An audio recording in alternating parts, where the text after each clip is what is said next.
Hello दोस्तों, good morning. आप लोगों का अपने चैनल टारगेट एग्ज़ाम तक में आपका स्वागत है। दोस्तों 31,277 नियुक्त जो प्राइमरी शिक्षक में नियुक्ति मिल गई है, उन लोगों को ढेर सारी बधाइयाँ और उन लोगों का भविष्य एक उज्जवल हो।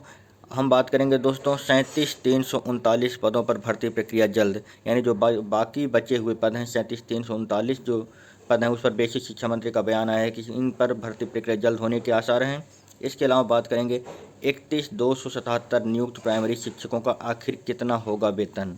जो लोग नियुक्ति पत्र पा चुके हैं अब उन लोगों का वेतन कितना होगा। इसके अलावा हम बात करेंगे सुप्रीम कोर्ट का फैसला आखिर कब तक आने की उम्मीद है। इन तमाम मुद्दों पर हम बात करेंगे। दोस्तों अगर आपने हमारे चैनल को सब्सक्राइब नहीं किया है तो सब्सक्राइब कर लीजिए ताकि आप लोगों के पास लेटेस्ट वीडियो की अपडेट अब तक सबसे पहले पहुंचती रहे।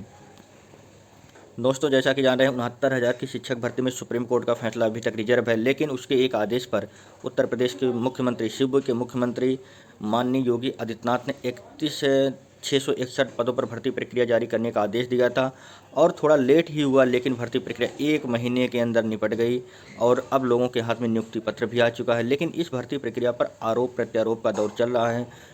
कुछ अभ्यर्थी कह रहे हैं कि इसमें जिनकी मेरिट लो है उनका सिलेक्शन हो गया है, जो हाई मेरिट हैं वो अभ्यर्थी बाहर बैठे हुए हैं। इसी को लेकर हाई कोर्ट में 19 अक्टूबर को सुनवाई होने वाली है।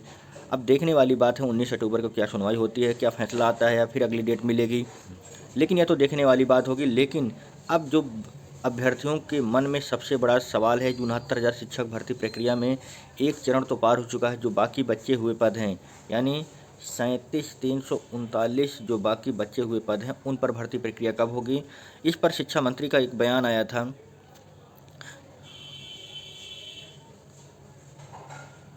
जिसमें उन्होंने कहा कि 69,000 शेष भर्ती जल्द पूरी की जाएगी। बेसिक शिक्षा मंत्री का बयान था। कल उन्होंने एक बयान दिया था, ढेर सारी बधाइयाँ दी थी जो नवनियुक्त शिक्षक हैं, लेकिन जो बाकी बचे हुए पदों पर हैं, बाकी बचे हुए पद हैं उस पर बेसिक शिक्षा मंत्री ने कहा था कि जल्द ही इस पर भी भर्ती प्रक्रिया पूरी कर ली जाएगी। अब अभ्यर्थियों को यह उम्मीद लगने लगी है कि उत्तर प्रदेश में जो शिक्षक भर्ती प्रक्रिया हो रही थी अब जल्द से जल्द पूरी हो जाने के आसार हैं, यानी 37,339 पदों पर ही भर्ती प्रक्रिया जल्द पूरी हो जाने के आसार हैं। इसके अलावा कल एक सोशल मीडिया पर भी अब वायरल हो रहा था खबर कि 90,000 या 95,000 शिक्षक भर्ती प्रक्रिया जल्द होगी। हो सकता है, कोई इसमें आश्चर्य की बात नहीं है। उत्तर प्रदेश में जो शिक्षकों की कमी है उसको पूरा करने के लिए हो सकती है अगली भर्ती जो 90 या 95,000 सीटों पर आने वाली होगी, आ सकती है 1 या 2 हफ्ते में यह तो क्लियर हो जाएगा। इसके अलावा हम दोस्तों बात करेंगे 31,277 जो नियुक्त प्राइमरी शिक्षक हैं उनका आखिर वेतन कितना होगा। इससे पहले जो प्राइमरी में नियुक्त शिक्षक होते थे उनको 39,240 रुपये वेतन मिलता था, यानी 39,240 वेतन मिलता था। लेकिन इस बार प्राइमरी के शिक्षकों को वेतन इससे काफ़ी ज़्यादा मिलेगा। हम दिखा रहे हैं कितना वेतन मिलेगा इन लोगों को इस बार इनको पहली नियुक्ति पर ही मिलेंगे 42,000 रुपये। प्राइमरी शिक्षकों के वेतन जो है पहली ही वेतन पर मिलेंगे 42,000 रुपये वेतन मिलेगा।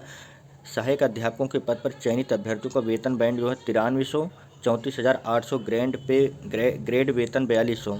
लेवल 6 में 1 वर्ष की परीक्षा काल पर अस्थायी रूप से नियुक्ति प्रदान की गई। दोस्तों जो यह नियुक्ति पत्र 31,277 लोगों को दिया गया है, 31,277 लोगों को जो नियुक्ति पत्र दिया गया है, लेकिन वह 1 साल के लिए है।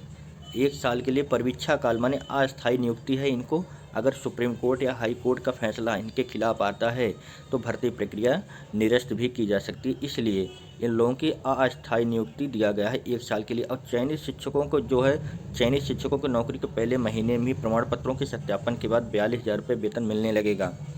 लेकिन दोस्तों एक चीज़ और है, इस बार देखने को मिल रही है मेडिकल सर्टिफिकेट भी देना होगा प्राइमरी के शिक्षकों को। बीएससी ऑफिस में जाकर अपनी प्रस्तुति देना होगा कि हम शारीरिक रूप से फिट हैं, जो सत्यापन में दिखाए हैं अपने मूल अभिलेख में, और जो हम सर्टिफिकेट प्रस्तुत कर रहे हैं दोनों में कोई मतलब हेर फेर नहीं है, अंतर नहीं है। उसके सर्टिफिकेट वेरीफाई होने के बाद ही आप इन लोगों के वेतन आएंगे। इसके अलावा दोस्तों हम बात करेंगे सुप्रीम कोर्ट का फैसला आखिर कब तक। दोस्तों जैसा कि जाने 3 महीने के ऊपर बीत चुके हैं, सुप्रीम कोर्ट का फैसला अब हो सकता है जल्द आने की उम्मीद है, क्योंकि अभी एक केस की सुनवाई में जस्टिस जो शांतनु सर थे अब उनकी उपस्थित हो गई है। हो सकता है कि 1 या 2 हफ्ते के अंदर, हो सकता है 1 हफ्ते या 2 हफ्ते के अंदर शांतनु सर की जो जब उपस्थित हो गई है तो अब केस लिस्टेड हो जाएगा। केस तो मतलब रिजर्व हो चुका है, उसकी कार्ड लिस्ट जारी हो जाएगी। इसके बाद 21 दिन पता चल जाएगा, सुप्रीम कोर्ट का फैसला आ जाएगा।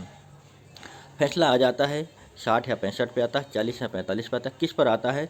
इस फैसले से पूरी भर्ती प्रक्रिया पर असर पड़ेगी। जो लोग नियुक्ति पत्र पा चुके हैं उनकी भर्ती प्रक्रिया पर असर पड़ेगा। अगर 60-65 पे नहीं आता सुप्रीम कोर्ट का फैसला तो स्वाभाविक रूप से है कि यह भर्ती प्रक्रिया एक बार प्रश्न उठने लगेंगे और हो सकता है इस भर्ती प्रक्रिया को फिर से दोबारा भर्ती प्रक्रिया करने की नौबत ना आ जाए। खैर, अभी तो यह देखने वाली बात है सुप्रीम कोर्ट का फैसला कब तक आएगा।